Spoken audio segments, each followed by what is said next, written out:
Asmongold is back in the news once again, and this time he made a statement that Reddit really isn't happy about. You can see here on r/publicfreakout, they're upset because streamer, they don't want to name Asmongold, advocates for voting rights to be stripped away from at least 85% of people. Think about how close Kamala came to winning. And then if we go here, we can take a look at some of the comments. People were big mad at Asmongold expressing this opinion. But what did he actually say? Let's take a look real quick right after you hit that like button and subscribe. If I had my way, I would disenfranchise 85% of the population instantly. I would take away their right to vote, and they would be saying after 10 years, 20 years, thank you.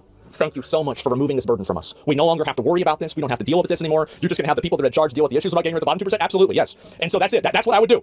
There are too many dumb people out there. And back in the day, we used to have presidents like Thomas Jefferson. And now we have presidents like George W. Bush. Nope, nope, nope, not anymore. Think about how close Kamala Harris came to winning the presidency, and then tell me that democracy is a good idea. Oh, we got to do something about this quick. Things are going to get real bad. Oh, yeah. And yeah, they're dumbass, but disagree. I tell you that is, and the thing is that, guys, clip it. I'm ahead of the curve.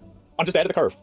This is going to be a bigger conversation every year. It's going to be a bigger conversation, a bigger issue. And so too fucking close, yeah, way too close. And so just wait up. How people move up? Well, I don't know. It doesn't matter. It's not about that. Now that's a controversial statement. Obviously he's being hyperbolic. He doesn't actually think 85% of people should lose their voting rights, probably more like 10%. And to be honest with you, I don't entirely disagree. I think that there's a lot of people voting in the United States who shouldn't be voting. Quite frankly, I think if you can't speak English, you shouldn't be able to vote, but that's a whole different conversation for a whole different day. What I did like is down in the comments here, we had a suggestion from Savvy saying, if you can't read or write English at a high school level, you don't get to vote. So she agrees with me. If you can't pass a basic logic test, you don't get to vote. If you don't pay taxes, you don't get to vote. All of those common sense reforms that honestly I'd be happy with. But obviously people were a little bit upset with Asmongold's take because there's a lot of people on the left who have Trump derangement syndrome, and they're not happy about the fact that Asmongold implied that anybody who voted for Kamala Harris should lose their right to vote. I mean, they were mad enough to even drop his name from their Reddit posts about it and not talk about him and call him stinky and mention that he's had dead rats in his house and that he has bleeding gums, all sorts of stuff that is, you know, left-wing attacks on Asmongold that happen all the time where they try to discredit him by saying that he lives a very unorthodox lifestyle. And he does. Asmongold will fully admit that his life is weird and that other people shouldn't live the way that he does. But Asmongold's response to all the people on Reddit getting mad at him, he says, on second thought, maybe it should be 90%. And, you know, maybe he's right. I do think that if you're an active Reddit user, you probably shouldn't be able to vote. And quite frankly, I know all of you watching who have ever been on Reddit probably feel the same way. But if you don't, let me know in the comments. I'd be very glad to hear what you guys have to think about this. Do you think that Asmongold is correct? Should we take away 85% of the population's voting rights? Or should we leave it how it is? Because everything's going so great, obviously. Let me know in the comments what you think. Thank you so much for watching all the way till the end. Remember to like and subscribe. Have a great day, and God bless you.